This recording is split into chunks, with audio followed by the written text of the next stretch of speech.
Good morning, members of the press. My name is Mike Diederich, and I'm running for Rockland County District Attorney. I'm running on the Serve Rockland line, which is row I on the ballot.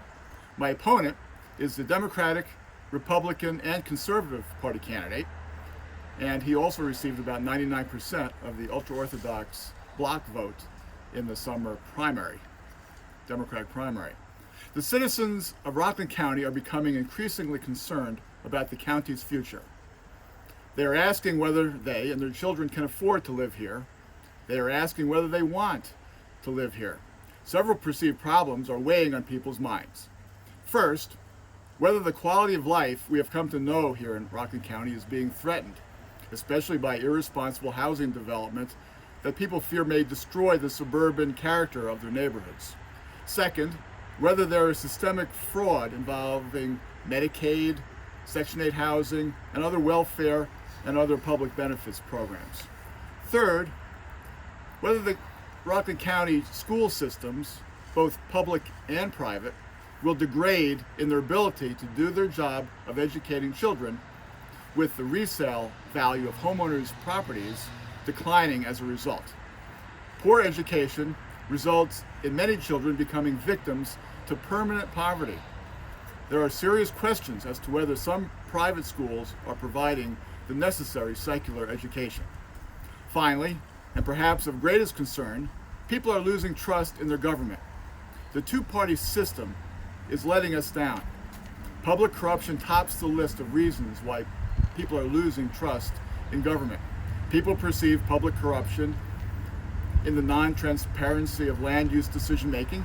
They perceive corruption in other lawlessness, such as spot zoning and the disregard for zoning, housing, safety, and fire codes that in some municipalities in Rockland appears to be the norm, placing both citizens and firefighters at risk of their lives.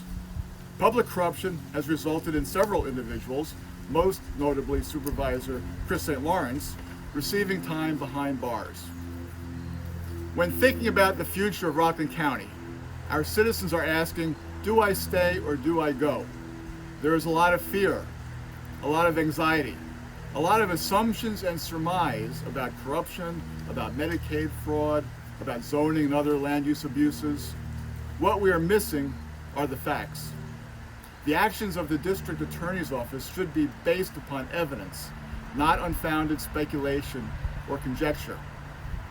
Accordingly, I am announcing today my grand jury investigations initiative, which will employ the grand jury system to impartially investigate and report on matters of public concern involving governmental officials and governmental employees. This is a first for Rockland County, although the process has been used effectively elsewhere. The grand jury investigations will help sort out which perceived problems are unsubstantiated or overblown, and which problems are truly threatening to Rockland County's future. The grand jury will separate fact from fiction. As district attorney, I can then focus the resources of the DA's office on prosecuting the types of wrongdoing most in need of prosecution, such as organized or systemic crime, perhaps Medicaid or housing development fraud, and any public corruption associated with such wrongdoing. The focus can then be on wrongdoing that is most injurious to the public at large. Specifically, I will ask a grand jury to investigate and report on one or more of the following matters of public concern. 1. Perceived systemic corruption in the town of Ramapo, including alleged pay-to-play and betrayals of public trust, such as alleged bribery, kickbacks, backroom deals, and political favoritism. 2. Perceived Medicaid fraud, Section 8 housing fraud, food stamp or other welfare fraud or abuse. 3. Perceived payroll fraud or other tax fraud. 4. Perceived non-transparency, spot zoning, and other illegality in land use decision-making. For example, the many perceived concerns raised by homeowners in the town of Ramapo and its affiliated villages. 5. Non-enforcement of housing, safety, and fire codes by municipal code enforcement officials, placing residents and firefighters at risk. 6. Perceived corruption in and dereliction of both the public and private school systems, including but not limited to the denial of adequate education to both public school and religious school children. 7. Perceived religious bias and religious hatred in land use decision making, creating potentially large liability for taxpayers because of our LUPA lawsuits or other civil rights lawsuits. I will prosecute hate crimes. I will prosecute anti-Semitic hate crimes. Intolerance is not acceptable in our county. 8. Alleged voter fraud, for example, alleged voter registrations by non-residents of the county.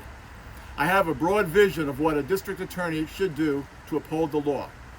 One important aspect of my grand jury initiative is to seek answers on how to prevent illegality from arising in the first place, particularly systemic criminality that's organized or fostered by groups or political interests.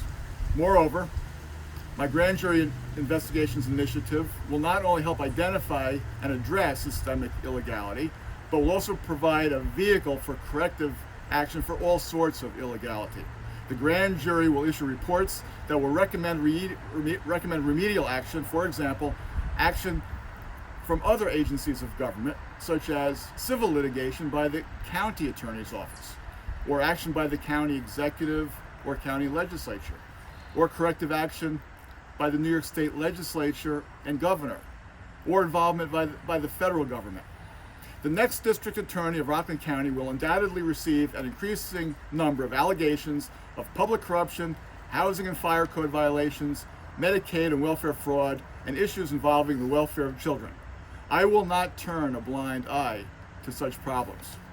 My grand jury initiative will employ ordinary citizens, not politicians or special interest operatives, to impartially identify problems requiring the most urgent attention by the district attorney's office or other agencies of government. I appreciate your attention. Please ask your viewers to vote Mike Diederich for district attorney. Thank you.